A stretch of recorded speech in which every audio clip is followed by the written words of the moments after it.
한 인공지능 기술 혁신이 최근 2000년대엔 식별할 수 없는 것으로 유명한 헤르쿨라네온 두루마리의 한 단어를 해독했다. 예드 79년 베수비우산의 폭발로 불에 탄 이 문서들은 누군가가 그것들을 풀려고 시도한다면 산산조각이 날 것이고 지금까지 거의 판독할 수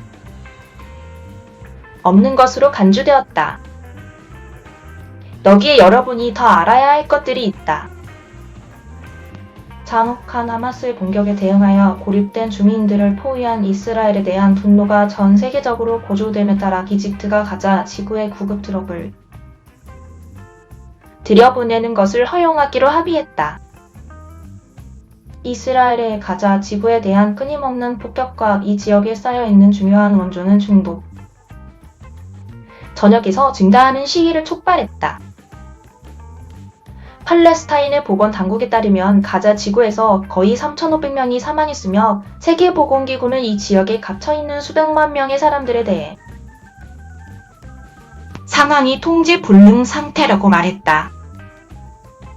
한편 미국의 원조에 대한 여론이 엇갈리면서 조 바이든 대통령은 오늘 밤 늦게 이스라엘과 우크라이나의 전시 원조를 계속 유지하는 것을 주장하는 백악관 연설을 할 것으로 예상된다.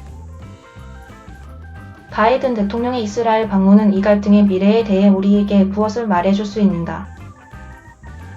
CNN의 팟캐스트 투구 오브 워를 들어보자. 수요일 진 조던 의원은 하원 연설에서 두 번째로 실패했다. 이번 주 초 1차 투표에서 그를 지지하지 않은 20명에 비해 조던은 22명의 공화당 의원들이 그에게 반대표를 던지면서 2차 투표에서 더 나쁜 결과를 보였다. 이번 패배는 그가 동료들 사이에서 극심한 반대에 부딪히면서 오하이오 공화당 의원이 실행 가능한 길을 가지고 있는지에 대한 심각한 의문을 제기한다. 패배에도 불구하고 조던은 경선에 계속 남아있을 것이라고 맹세했다. 하원은 아직 공식적으로 투표가 예정되어 있지는 않지만 오늘 오후에 연설자를 위한 세 번째 투표를 할 수 있다. 이에 비해 케빈 메카시 전 의장은 1월에 의사봉을 확보하기 위해 15차 투표를 해야 했다. 생명을 구하는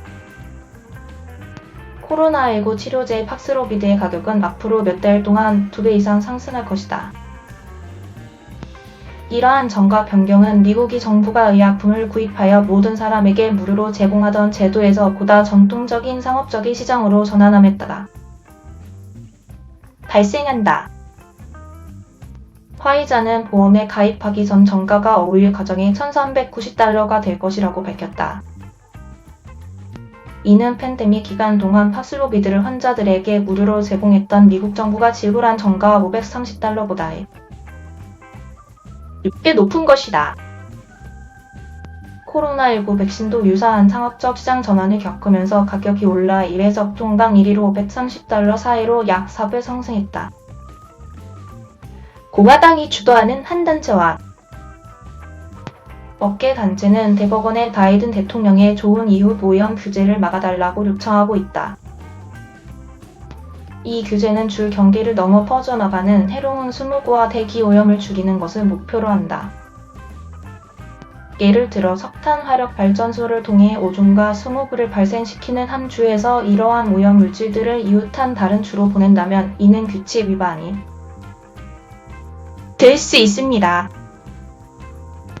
공화당이 주도하는 주들과 산업단체들은 연방환경보호국이 확정한 계획이 미국의 전력망의 신뢰성을 위협한다고 대법원에 제출한 신청서에서 말합니다.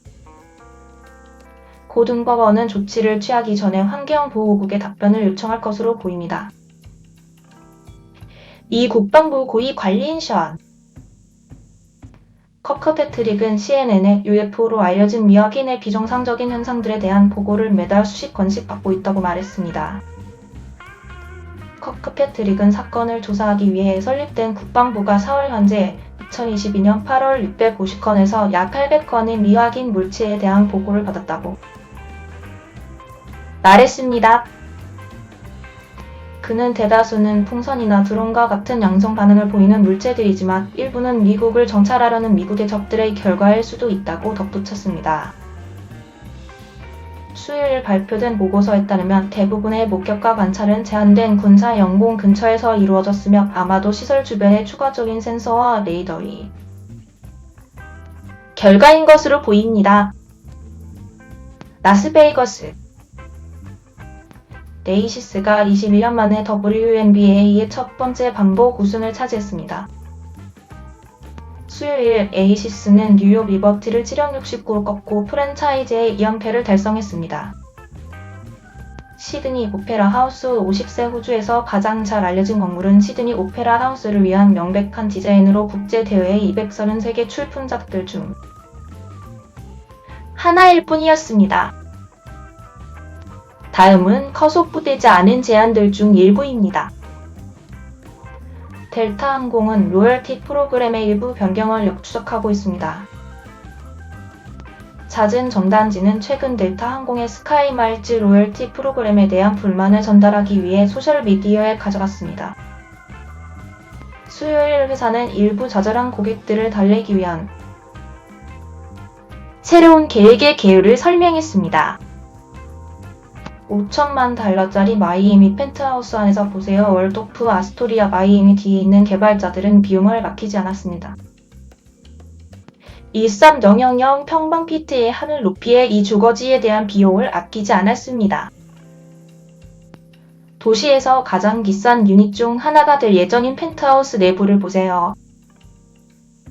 더 오피스 쇼러너가 일부트 추측을 언급하다 던더 미플린이 사업을 재개하는 것인가요? 우리가 아는 것은 다음과 같습니다. $3 이것은 수요일 거대 스트리밍 회사가 비용을 $3 인상한 후 미국에서 광고가 없는 프리미엄 넷플릭스 요금제의 새로운 가격입니다. 넷플릭스 주가는 가격 인상과 지난 분기 800만 명 이상의 구독자가 증가했다고 발표한 후 급등했습니다. 모든 어린이들은 이야기 속에서 자신을 보아야 하며 그렇지 않은 세상을 생각하는 것은 매우 불안합니다. 미국의 대표적인 아동 도서 출판사인 스콜라스틱은 인종차별을 논의하는 수십 개의 법률과 계류 중인 법안이 LGBTQ 타이틀과 책을 대상으로 한다고 성명을 발표했습니다. 전국에서 계획된 많은 스콜라스틱 도서 박람회를 앞두고 이 회사는 초등학교에서 우리가 지지하는 제목의 큐레이션된 모음의 성부일치 여부를 선택할 수 있다고 말했습니다. 이곳에서 현지 예보를 확인하세요. 1980년대 희귀한 도미노 배달차 경매에 나온 이 우주선 같은 차량은 도미노의 본사가 있는 미시간주 애나버 주변에서 피자를 배달한 적이 있습니다. 도로에서 이 영상을 보시려면 이 영상을 보세요.